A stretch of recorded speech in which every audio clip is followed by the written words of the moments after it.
எளிமை செம்மல் ஐயா RNK அவர்களுக்கு விடுதலை சிறுத்தைகள் கட்சியின் சார்பில் எமது செம்மாந்த வீர வணக்கத்தை செலுத்துகிறோம். பாட்டாளி வர்க்கத்தின் பாதுகாவலராக விளங்கியவர். தனது இறுதி மூச்சு வரையில் கொள்கை பிடிப்போடு வாழ்ந்தவர்.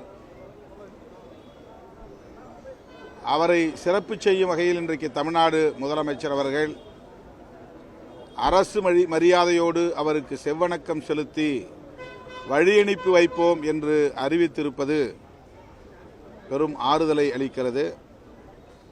அதற்காக மாண்புமிகு முதல்வர் அவர்களுக்கு விடுதலை சிறுத்தைகள் கட்சியின் சார்பில் எமது நன்றியை தெரிவித்துக் கொள்கிறோம். இந்திய விடுதலை போராட்டத்தில் பங்கேற்று சிறையேகிய அவரின் அந்த பங்களிப்பை போற்றும் வகையிலும் அவருடைய ஈகத்தை போற்றும் வகையிலும் அவருக்கு இந்திய ஒன்றிய அரசு பாரத ரத்னா விருது வழங்க வேண்டும் என்று விடுதலை சிறுத்தைகள் கட்சியின் சார்பிலே வலியுறுத்துகிறோம்.